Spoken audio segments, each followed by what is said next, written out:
more importantly even, I think. It's hard to imagine he's gone. Hard to imagine he's not just off on some faraway journey.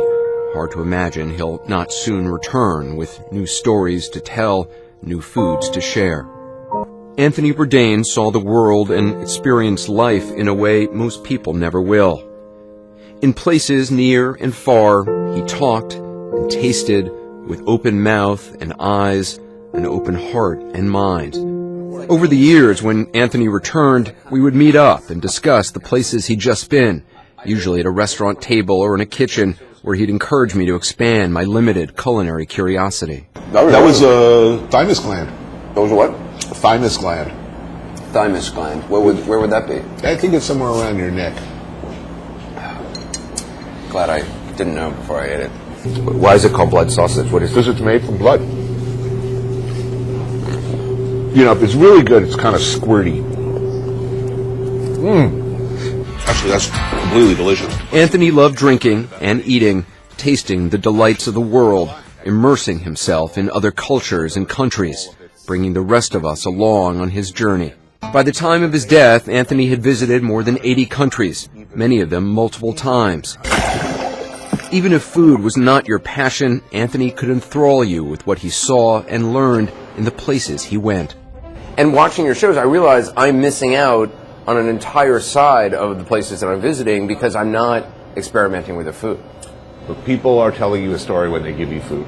And if you don't accept the food, you are, in many cultures, whether rural Arkansas or Vietnam, you're rejecting the people. And we see it many, many times. Because I'm accepting of the food, even if it's either out of my comfort zone or outright appalling, because I'm nodding, saying, yes, I'll try it, thank you, people open up. Right. And the relationship proceeds from that point and becomes something very, very different. People are often surprised to see Americans eat their food. They're pleasantly surprised. They're telling you something about themselves. Chances are they're very proud of their food traditions, even if what they have to offer is very little. He was born Anthony Michael Bourdain on June 25, 1956. He grew up in New Jersey, but spent time with relatives in France in the summers. That's where he developed his appreciation of fine foods. He started working in kitchens at a young age, first washing dishes, then moving up to line cook. He became addicted to heroin and cocaine during this time of his life, but beat the habit, and eventually rose to become executive chef at Leal Restaurant in New York City. In 1999, when Anthony was 44, he sent a humorous and slightly shocking essay to the New Yorker magazine about the realities of working in a restaurant kitchen.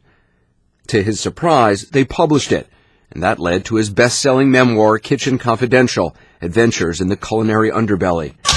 Soon after that, he landed his first TV show, A Cook's Tour, which aired on the Food Network.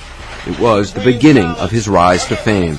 He went on to host No Reservations on the Travel Channel, and then in 2012 joined CNN. Parts Unknown, which won plenty of awards over the years, was far more than a show about just cooking and eating. Anthony was a great storyteller. His voice was unique and fearless. He was as interested in politics and music and culture as what was cooking on the stove. Who wouldn't do this if they could? It's impossible from the outside to ever fully know what goes on in someone else's heart or in their head. It's impossible to fathom how quickly one's life can change. Anthony once wrote, "As you move through this life and this world, you change things slightly. You leave marks behind, however small. And in return, life and travel leaves marks on you. Most of the time, those marks on your body or your heart are beautiful. Often, though, they hurt. Tonight, the hurt for all of us who knew Anthony, for all of us who came to know him through his travels, that hurt is strong. The shock is real. The sadness is just beginning to sink in." Anthony Bourdain was 61 years old.